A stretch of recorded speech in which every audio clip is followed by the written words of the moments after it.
निर्माण से जुड़ा हूँ जी। और 2000 फाइनली 20 तक मैं उनके साथ रहा IAS का। अच्छा।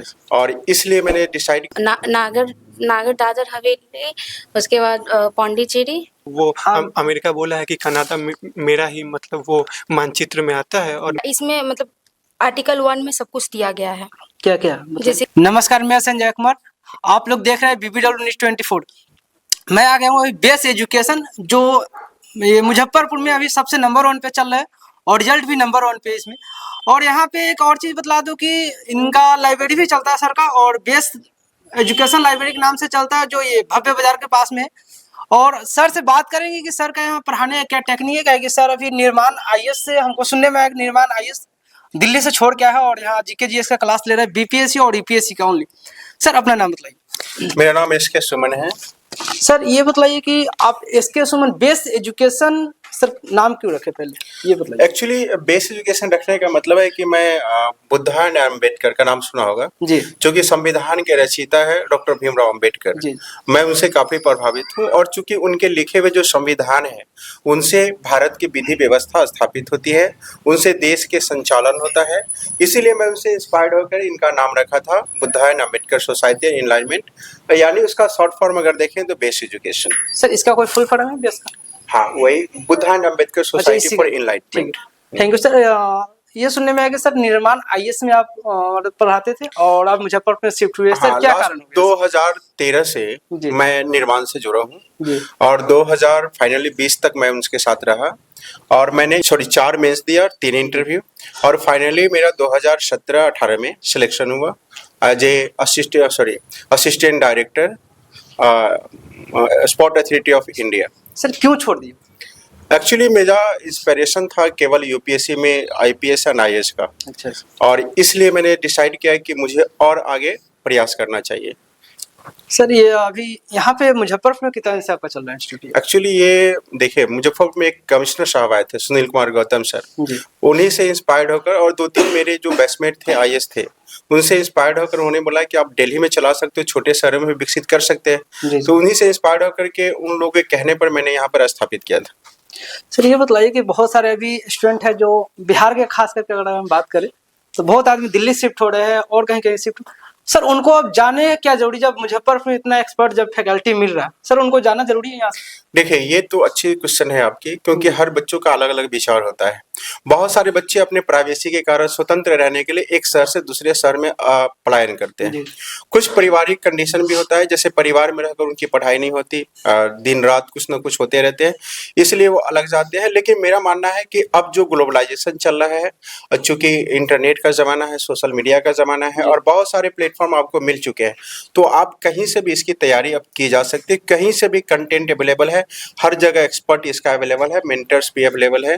तो मेरा मानना है कि अब जो है अपने शहर में रहकर भी इसकी तैयारी की जा सकती है, क्योंकि फाइनली अगर देखें तो कोविड-19 के बाद जो है अच्छे टीचरों का पलायन हो गया क्या अपने शहरों की तरफ, इसलिए कोविड-19 एक अवसर की तरफ अवसर दिया और सारे लोग मैक्सिमम अगर हम कहें तो अपने शहर में पलायन करके आ गए और वहां पर अच्छी व्यवस्था स्थापित कर चुके हैं। तो मेरा मानना है कि अगर बच्चे मुजफ्फरपुर में रहकर भी अगर शिक्षा पाना चाहते हैं तो मैं चाहूंगा कि बेस एजुकेशन से जुड़िए, आपको जो दिल्ली में मिलेगा उससे बेहतर प्लेटफॉर्म में आपको यहाँ प्रोवाइड करूंगा। हाँ।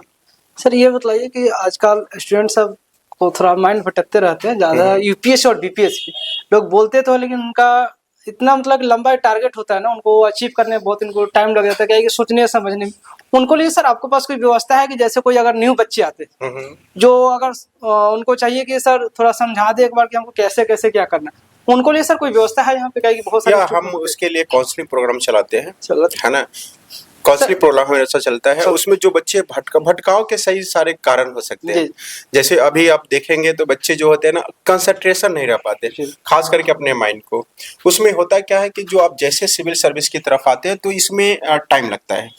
दूसरा कंडीशन इसका जो सिलेबस बहुत बड़ा है और बहुत बड़ा होने के बावजूद भी अगर हम लोग इसको शॉर्ट करके देख सकते हैं, खास करके अगर देखें 10 सालों से क्वेश्चन कहाँ से उठाता है, उस पर हम लोग फोकस कर सकते हैं। लेकिन यहाँ बच्चों में ठहराव कम होता है। जी। ठहराव कम होने का कारण क्या होगा? भटकाव ज़्यादा होगा। कभी उसको लगेगा ये कोचिंग बढ़िया है, ये कंटेंट बढ़िया है, ये बुक बढ़िया है, तो उसके कारण जो है छोटे शहर के बच्चे भटक जाते हैं, एक जगह स्थापित नहीं हो पाते, इसलिए वो सिलेक्शन से दूर चले जाते हैं। सर आप क्या क्या सब्जेक्ट यहाँ पढ़ाते हैं? एक्चुअली देखिए 1 मैन आर्मी हूँ मैं यहाँ पे। जी। एक्चुअली यहाँ पे आपको टीचर्स की भी कमी मिलेगी, तो चूंकि मैंने इंटरव्यू दिया और कई सालों का मेरा एक्सपीरियंस है पढ़ाने का, तो मैं मैक्सिमम चीज़ को डील करता हूँ। अगर अलग जैसे मेरे यहाँ पे बहुत सारे फ्रेंड्स हैं, जैसे डीएसपी है, एसडीएम है, या कोई आईएएस वगैरह आ जाते हैं, तो मैं उनसे रेगुलर कुछ ना कुछ मोटिवेशन क्लास कराता रहता हूँ। चलिए थैंक यू सर। मेरा नाम जगन्नाथ कुमार हुआ। सर आप यहाँ पे जो फैकल्टी जो चला रहे हैं यहाँ पे और सर के साथ में ही है, सर ये मतलब आपका कितना इनका एक्सपीरियंस है यहाँ पे सर? अभी हमने जो है 2014 से इस लाइन से जुड़े हुए हैं, जी। जिसमें इससे पहले जो है बहुत सारे जगह हमने पढ़ाया भी जी। और अपना कोचिंग भी भगवानपुर में चलाते थे। वहाँ से जब वहाँ से आए उसके बाद जो है यहाँ जो है बीपीएससी टीआर 1 जब स्टार्ट हुआ, उस समय से सर से जो है जुड़े है ना। तो 2023 में जो बीपीएससी 1 आया है टीआर 1, तो उसमें सर से जुड़े, उस समय से कंटिन्यू यहाँ देख रहे हैं है ना, और सर के साथ हैं। आप क्या क्या चीज पढ़ाते हैं? मेरा सीटेट का क्लास चलता है और ओनली सीटेट और टेट का भी, और क्या कहते हैं स्टेट हो गया, उसके बाद जो है डीएलएड एंट्रेंस हो गया वगैरह, ये सारे जितने टेट है वो सब जो है मेरे ये। चलिए भैया एजुकेशन से क्लास लिए थे कि और कहीं से लिए थे? हम बेस एजुकेशन से। नाम बता दीजिए। मेरा नाम राहुल कुमार है। चलिए बेस एजुकेशन में आए थे, आप क्या सोचे थे कि हम नौकरी पा ही लेंगे? कहीं बहुत ऐसे स्टूडेंट होगा इसमें जो भटक रहे होंगे। देखिए पहले से हम जगन्नाथ जी को जानते थे जी। इनके माध्यम से हम सीटेट पास किए थे। मेरा बीपीएससी टीआर 1 में नहीं हुआ था, कहीं अलग से पढ़े थे। तो फिर जगन्नाथ सर से कंसल्ट किए तो जगन्नाथ सर बोले कि बेस एजुकेशन में आने के लिए, तो हम आए और मेरा अच्छा सा रिजल्ट हो गया टीआर 3 में। चलिए आप न्यू स्टूडेंट के क्या बतलाना चाहते हैं बेस एजुकेशन के माध्यम से? न्यू स्टूडेंट के राय देना चाहते हैं कि भटकिए नहीं, यहाँ आइए और पढ़िए। सर का नोट्स बहुत अच्छा है, लाइन बाय लाइन पूछता है क्वेश्चन। एक बार कम से कम संपर्क जरूर कीजिए। जी। दिव्या भारती। दिव्या भारती, बेस एजुकेशन क्यों ज्वाइन किया? बीपीएससी और यूपीएससी की तैयारी के लिए। और कहीं तैयारी नहीं चल रहा है? नहीं, यहाँ मुझे अच्छा क्या फैकल्टी है, क्या अच्छा लगा? पढ़ाने का तरीका। क्या क्या पढ़ लिया आप? कितना से क्लास कर रही है बताइए? लगभग 2 साल से। 2 साल से कर रहे हैं। मेरा एक क्वेश्चन है, भारत में अभी सबसे ज्यादा बारिश होने वाला स्टेट का नाम बताइए। बिहार में नहीं, मेघालय में। मेघालय में क्वेश्चन कर। भारत से अभी जो सीमा होते हैं ना, जो देश का भारत से जुड़े हुए किस देश का सीमा सबसे लंबा है? आप बांग्लादेश। चलिए बैठिए, खराब नहीं। चलिए क्या नाम है? मेरा नाम काजल कुमारी है। काजल, मैं ये बताइए। छात्र हूँ बीपीएससी की, सिविल सर्विस की। सिविल सर्विस यूपीएससी कर रहे हैं जी। आपको यूपीएससी में पोस्ट क्या चाहिए उसमें? मुझे आईएएस चाहिए और बीपीएससी में सिविल सर्विस में एसडीएम चाहिए। एसडीएम। ये बताइए भारत में कर्क रेखा कितने स्टेट से गुजरती है? 8 राज्यों से नाम बता गुजरती है। राजस्थान, मध्य प्रदेश, राजस्थान, गुजरात, मध्य प्रदेश, छत्तीसगढ़, झारखंड, इसके बाद इधर आ जाता है त्रिपुरा, मिजोरम। कितना हुआ? 8 हो गया। यूटी कितने हैं? 8। नाम बता दीजिए यूटी। और दिल्ली, पौंडीचेरी, जम्मू एंड लद्दाख, दमन व दीव, नागर दादर हवेली, उसके बाद पौंडीचेरी। जम्मू कश्मीर का राजधानी क्या? जम्मू कश्मीर का ये श्रीनगर। चलिए बैठे, खड़ा हो जाइए। विकास कुमार नाम है। आप क्या चीज की तैयारी कर रहे हैं? बीपीएससी तैयारी कर रहे हैं यहाँ पे। बीपीएससी कितने दिन से तैयारी कर रहे हैं? लगभग 2028 से। और चलिए भारत में बताइए जो सटे हुए देश है सबसे छोटा सीमा किसका? गोवा का इसमें देश का पूछा स्टेट का सबसे छोटा है, कुछ आइडिया? अफगानिस्तान का है सर। चलिए ठीक है, बैठ जाइए। सुरेंद्र कुमार सर। कहाँ से हैं आप? सर मुजफ्फरपुर से ही है। मुजफ्फरपुर से बेस एजुकेशन ही क्यों ज्वाइन किए थे? सर यहाँ जो कंटेंट अच्छी मिलती है, दूसरा नंबर से सर हमको विश्वास था कि यहाँ हो जाएगी, क्योंकि हमने देखा है कि कितना रिजल्ट भी हुई है सर। कितने दिन से क्लास कर रहे हैं? लगभग सर 2 साल हो। 2 साल हो गए जी सर। बीपीएससी या ओनली यूपीएससी का भी आपके? सर दोनों कर रहे हैं। दोनों का? जी सर। ये बताइए अभी न्यू चीफ जस्टिस अपॉइंटमेंट हुए, उनका नाम मतलब? सर संजीव खन्ना। और गवर्नर? सोनी कुमारी। कहाँ से है आप? हाँ थोड़ी सा है सर। क्या चीज की तैयारी कर रहे हैं? बीपीएससी। बीपीएससी। बीपीएससी में आपको कौन सा पोस्ट चाहिए? एसडीएम। एसडीएम। बिहार में कितने जिले? बिहार में जिला 38। भारत में स्टेट सुमन क्या क्या पढ़ाते हैं?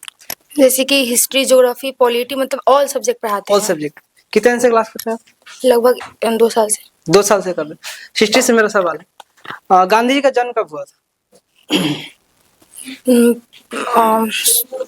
2 अक्टूबर 1869 को हुआ था, पोरबंदर में हुआ था। पोरबंदर में। पोरबंदर कहाँ पे? गुजरात में। गुजरात। पॉलिटी से एक समवर्ती सूची होता है। समवर्ती सूची किससे किससे मिलकर बना हुआ है?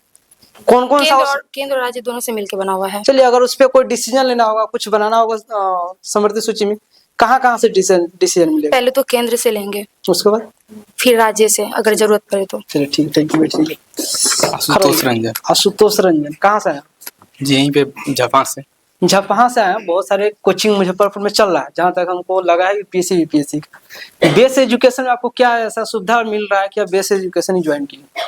जी सर, यहाँ पे आसपास है सर, पास में पढ़ाते हैं और नहीं, सामने पास की बात नहीं, पास से यूपीएससी बीपीएससी के लिए पास नहीं देखा जाता, वो बच्चे क्लास अधिकतर में। क्या होता है, ज्यादा दूर जाते हैं ना, तो वहाँ पे बच्चे बहुत ज्यादा होते हैं, फिर सामने ध्यान नहीं शिक्षक दे पाता बच्चों को। यहाँ पे सर हमें सारा जानकारी एक ही साथ देते हैं, जैसे इंटरव्यू के बारे में कैसे बात करना है, किनसे कैसे बात करते हैं सामने वाले से, ये सब सारे चलिए चीज। ठीक है। कितने दिन से क्लास कर रहे हैं? लगभग 1 साल से। अमेरिका का भी कोई राष्ट्रपति नया बना है, उनका नाम क्या? Donald Trump. आप लोग नहीं बोले। नहीं, जो बाइडेन ऐसे- पहले था। हैं? जो बाइडेन पहले था, अभी डोनाल्ड ट्रम्प है। कितने साल का उनका कार्यकाल होता है? 4 साल। चलिए ठीक है, बढ़िया। थोड़ा क्या नाम है? तन्नू कुमारी। तन्नू कुमारी जी। बेस एजुकेशन आप जब ज्वाइन किए थे, क्या सोचे थे, यूपीएससी या बीपीएससी? बीपीएससी। बीपीएससी। नेपाल का राजधानी काठमांडू। और चलिए, भारत में जो राजधानी बना था नई दिल्ली, ये राजधानी पहले कलकत्ता में था, ठीक है ना, पश्चिम बंगाल। कब था वो समय? 1911। यहाँ कब आया? 1912। 1912 में। क्या नाम है? मेरा नाम रूपा कुमारी है। कहाँ से आया आप? मैं दरभंगा से। दरभंगा से यहाँ आया। चलिए, आप यूपीएससी की तैयारी करते हैं बीपीएससी की? दोनों से। मैं बस फाउंडेशन का बैच कर रहे हैं। अच्छा, फाउंडेशन लिए हैं जी। जी। चलिए बताइए, भारत में जब चुनाव होता है, ठीक है ना, कितने साल पे चुनाव होता है? 5 साल। प्रधानमंत्री का, 5 राष्ट्रपति साल का? राष्ट्रपति का? सबका 5 साल पे होता है। राष्ट्रपति में बिहार राजधानी का पटना। जिला कितने? 38। और शिवम कुमार। शिवम कुमार जी, आप क्लास कितने दिन से कर रहे हैं? 2 साल के 2 साल से। यूपीएससी बीपीएससी दोनों कंबाइंड है। चलिए, अमेरिका का राजधानी का? Washington DC. और कनाडा का? कनाडा में भी ओटावा। चलिए, अभी कोई ऐसा फिलहाल में प्रधानमंत्री है जो इस्तीफा दिए हैं? हाँ, करंट अगर- कनाडा के ही है, क्या नाम है उनका? जस्टिन ट्रूडो करके कुछ नाम है उनका। अच्छा, क्यों अभी इस्तीफा देने का कारण क्या है? सर पढ़ाए इसके बारे में? वो अमेरिका के मामले में कुछ विवाद चल रहा है। वो अमेरिका बोला है कि कनाडा मेरा ही मतलब वो मानचित्र में आता है और मतलब मेरा ही उस पे अधिपत्य था, पहले भी था, अभी भी होना चाहिए। इसी मामले में कुछ राजनीतिक विवाद है, इसी कारण हुआ है। चलिए, यूपी का नाम है? रंजन कुमार। चलिए, आप कहाँ से हैं? हम आए अम्बेडकर कॉलोनी से ही हैं। तैयारी क्या चीज की कर रहे हैं? टायर 4 का तैयारी कर रहे हैं। टायर 4 सीटेट का? बीपीएससी। अच्छा, बीपीएससी के टीचर वाले हैं? हाँ, टीचर वाले हैं। चलिए, आप टीचर बनिए। अधिकतर बिहार में सुनने में आता है कि जो गवर्नमेंट टीचर होते हैं उनके बाल बच्चे उजियाते नहीं, कारण क्या है? ऐसा नहीं है, लेकिन नहीं, सुनने में हमको आता है, तो कारण गलत क्या है? भावना है सबका। लेकिन ऐसा नहीं है कि आपको लगता है पहले के टीचर थे कि उतना क्वालिफाई नहीं थे, और आपके जो हो गए टीचर, उनका क्वालिफाइंग मतलब क्वालिटी उनमें उनसे अच्छा है। क्वालिफाई बढ़िया है? हाँ, बेहतर है। कहाँ देखे आप? सुनते हैं, सुनने में सुनने में नहीं, बीपीएससी के माध्यम से जब एग्जाम कंडक्ट हो रहा है तब तो देखिए सर अभी खड़ा है जेन्युइन है कि क्वालिटी हो उसमें अच्छा ही होगा। जो हमको अभी नहीं लगता, नहीं है वैसे। नहीं अभी हमको नहीं लगता है कि अभी जहाँ तक सुधार में है। चलिए बताइए, यूपी का राजधानी कहाँ है? यूपी का लखनऊ। और भारत में सबसे लंबा स्टेट कौन सा है? राजस्थान क्षेत्रफल वाइज है। और सबसे छोटा? सबसे छोटा गोवा। गोवा। चलिए, विधानसभा में कितने सीट है कहाँ? बिहार में? 245 है। 245? लेकिन अभी 243 से यूज होता है। और लोकसभा में कितने सीट है? 545 है, लेकिन 543 ही होता है क्योंकि 2 एंग्लो इंडियन का हटा दिया गया है। कल वन क्या कहा था? ये भारत एक संघ होगा, उसी के रिगार्डिंग है कि भारत सभी का एक संघ होगा। आर्टिकल 44 नागरिक हाँ वो क्या यूनिफॉर्म सिविल कोड का है, जो अभी सबसे ज्यादा चर्चा। यूनिफॉर्म सिविल कोड लाना जरूरी है भारत में या नहीं जरूरी, ये कह के अभी उत्तराखंड में लग गया हुआ। ये एक पक्ष पे डिपेंड करता है, एक पक्ष तक सही आपको भी क्या है। लगता है क्या क्या बीपीएससी में जाइएगा इंटरव्यू देने जाएंगे तो आपको यही पूछा जाएगा? हाँ, तो एक पक्ष में ये सही भी है और गलत भी है, उस टाइम के सिनेरियो पे डिपेंड करता है कि क्या सही है। बतला दीजिए। यूनिफॉर्म सिविल कोड हर राज्य का एक ही होना चाहिए कि हाँ वो सब समान हो, लेकिन इसके कुछ गलत भी एस्पेक्ट होंगे। क्या गलत एस्पेक्ट क्या होंगे? जैसे ऊंच नीच के बीच भेदभाव कम होंगे, ये सही एस्पेक्ट होंगे, लेकिन गलत भी एस्पेक्ट होंगे कि लोगों के बीच कुछ कमियां बढ़ेगी। चलिए अभी आईपीएल में कौन सा टीम अभी 2024 का मतलब फाइनल कब जीता? कोलकाता जीता, हैदराबाद को हराया।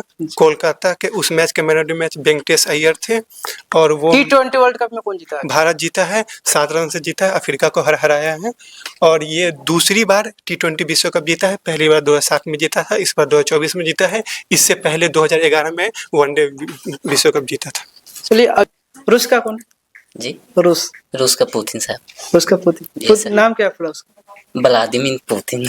चलिए भारत से कुछ क्वेश्चन है हमारे। Yes, sir. साउथ में कुछ स्टेट है, उनका राजधानी बतलाना है। केरल का राजधानी क्या? सर बेंगलुरु। केरल का? केरल तिरुवनंतपुरम। और कर्नाटक? कर्नाटक का बेंगलुरु से। तमिलनाडु का? चेन्नई। नागालैंड का कोहिमा। सबसे छोटा स्टेट कौन सा? सर अगर हम केंद्र शासित में देखें तो लक्षद्वीप है। केंद्र स्टेट में देखना। गोवा है सर। और केंद्र शासित में? लक्षद्वीप से। सबसे जनसंख्या रेशियो किस राज्य का है? राज्य का पूछ रहा हूँ, यूटी का नहीं, राज्य का मतलब। सर यूपी का है, उत्तर प्रदेश। जी सर। और सबसे कम? सबसे कम सर बात की जाए तो गोवा का ही होगा। और ये बताइए भारत में सबसे प्रथम सीजीआई महिला सीजीआई को मृत्यु हुआ नाम बता सकते हैं? फातिमा बेबी थी सर। चलिए और प्रधानमंत्री कौन है अभी? नहीं महिला में इंदिरा गांधी थी। जी पूछिए। आर्टिकल 21 क्या कहता है, थोड़ा विशेष बताइए। सर जीवन का अधिकार देता है, निजता का अधिकार है उसमें। उसके तहत सर जो आपको अपने जो है गोपनीयता का अधिकार भी दिया गया है। क्या होता है इंटरनेशनल रिलेशन? सर दो देशों के बीच जो है उसका रिलेशन होता है, जैसे व्यापार से हो गया या उसका सांस्कृतिक रिलेशन होता है, वैचारिक रिलेशन होता है, इसके बाद राजनीतिक रिलेशन होता है सर। तो अदर डिपेंड करती है सर। आपको हथियार के मामले में, हथियार समझ रहे हैं? Yes sir. हथियार के मामले में बताइए कौन सा देश से अभी अपना भारत जो है मंगाता है सबसे ज्यादा? सर रशिया से हम लोग बनाते। सेकंड में? इसके बाद अमेरिका से। चलिए ठीक है, बैठिए। Thank you. बेस एजुकेशन में अगर बीपीएससी और यूपीएससी का स्टूडेंट है तो एक बार आकर के जरूर अवश्य ले और सर से एक बार गाइडेंस ले कि क्या कैसा। देखिए आप जब तक कहीं जाइएगा नहीं तब तक आपको पता नहीं चलेगा कि पढ़ाई कैसा हो रहा है। उन पे सर से हम बात करेंगे कि सर ये बताइए कि बहुत सारे बच्चे हैं इसमें और बच्चे को किस लेवल से पढ़ाते हैं ऐसे, और कोई न्यू स्टूडेंट आ रहे हैं उनको कैसे आप ऊपर ले आने की कोशिश करते हैं? First of all very very thank you कि आपने बीपीएससी के लेकर के जी इस तरह के सवाल लेकर के आए। फाइनली हम लोग जो पढ़ाने का जो तरीका है, जैसे हम लोग चाहेंगे कि बच्चे 10+2 से इसकी तैयारी करना शुरू कर दे, यानी जो बच्चे 10+2 पास आउट हो चुके हैं वो सिविल सर्विस से जुड़ सकता है। जी। मेरा मानना है कि अगर 3 साल अगर बढ़िया से तैयारी करते हैं फाउंडेशन बैच में तो आप फर्स्ट अटेम्प्ट में यूपीएससी या बीपीएससी में क्वालिफाई कर सकते हैं। और इसके लेकर के हम लोग एक प्रोग्राम चला रहे हैं, जैसे कि फाउंडेशन बैच है। फाउंडेशन बैच में हम लोग 0 से अपर लेवल तक पढ़ाते हैं। जैसे उसका नाम हमने रखा है जैसे ग्रामीण भारत चलो प्रशासन। तो हम लोग चाह रहे हैं कि जो गांव के जो बच्चे हैं वो प्रशासन में उसकी भूमिका ज्यादा हो, क्योंकि अभी तक आप देख रहे हैं कि शहरी बच्चे ही इसमें उसकी ज्यादा ये दबदबा रहा है। लेकिन अब जो है ग्रामीण क्षेत्र के बच्चे भी या ग्रामीण क्षेत्र के जो बच्चे हैं उसका पलायन अब शहरों की तरफ, और शहर में खास करके आते हैं तो उनका एक ही सपना होता है यूपीएससी और बीपीएससी। इसका सबसे बड़ा कारण है कि अब जो सोशल मीडिया का जमाना है, विशेषकर यूट्यूब, तो उससे सारी इन्फॉर्मेशन उसको मिलता रहता है और इससे बच्चे काफी इंस्पायर्ड भी हो रहे हैं। तो मैं चाहूंगा कि खास करके जो 10+2 है या अंडर ग्रेजुएट है, वो बच्चे हमसे जुड़े, उन्हें एक तैयारी में बहुत अच्छा फायदा होगा। सर ये बताइए कि जैसे न्यू स्टूडेंट आते हैं, बहुत सारे ऐसे न्यू स्टूडेंट आते हैं, उनको लेवल कैसे आप ढालते हैं? जैसे हिस्ट्री, ज्योग्राफी, पॉलिटी, इकोनॉमिक्स जैसे साइंस वाले बच्चे आते हैं 12th से, उनको कुछ समझ में नहीं आता, उनको क्या क्या पहले विशेष सुविधा देते हैं कि हाँ उनको थोड़ा बहुत समझ में कम से कम धीरे धीरे आएंगे? देखिए, ऐसे बच्चों को पहले हम लोग छोटे छोटे शब्दों का, जो 10+2 बच्चे हैं या जो फाउंडेशन बच्चे हैं, जिसको कुछ भी नॉलेज है, उसको कैसे इंस्पायर करते हैं, तो हम लोग उसको पढ़ाने का तरीका पहले हम लोग एनसीईआरटी पढ़ाते हैं। कितने से कितने तक? देखिए, एनसीईआरटी पढ़ने का जो है, अगर आप देखें तो 6 से इसकी स्टार्ट हो जाती है, 6 से क्लास 12 तक या 10 हाँ, नहीं 6 से लेकर 12th क्लास तक, लेकिन उसको फेज वाइज होता है। जैसे पहले फेज में हम लोग पढ़ा है 6 to 8 और सेकेंड फेज में पढ़ा है 8 to 10 और थर्ड फेज में हम लोग 11 12th में, ताकि बच्चों को कोई कठिनाई ना हो सके। और एनसीईआरटी का जो फैक्ट अगर देखें तो हर स्टेज के बाद उसका दायरा बढ़ता चला जाता है, और यूपीएससी में यही माइंडसेट है कि जिस तरीके से आपका एनसीईआरटी का एक लैंग्वेज है, वो लैंग्वेज अगर बच्चे सीख जाते हैं तो मानिए उसको यूपीएससी या बीपीएससी के मेंस में इजी हो जाता है। सर अगर लोकेशन है, देखिए मेरा 2 ब्रांच चलता है। एक तो आप भव्य बजाज है, जैसे 0 माइल गोलंबर से आप सीतामढ़ी रोड में आएंगे तो भव्य बजाज मिलेगा। भव्य बजाज से जस्ट पूर्व की तरफ एक रोड आती है लाइफ लाइन स्कूल के पास, वहीं पे हमारा एक ब्रांच चलता है, जैसे कि अम्बेडकर कॉलोनी है। दूसरा ब्रांच चलता है मेरा 0 माइल गोलंबर से पहले है, क्या नाम है इसका, चौधरी कॉम्प्लेक्स में, सेकेंड फ्लोर पे। ठीक है, थैंक यू सर। ये मेरा चैनल है BBW News 24, आप लोग सब्सक्राइब जरूर कीजिए, क्योंकि आपको एजुकेशन से रिलेटेड बहुत सारे इस पे वीडियो आपको मिल जाएंगे। और कोई चीज़ का इंक्वायरी है तो हमसे संपर्क करने की कोशिश करें, फेसबुक, इंस्टाग्राम, कहीं भी संपर्क कर सकते हैं। चलिए, थैंक यू।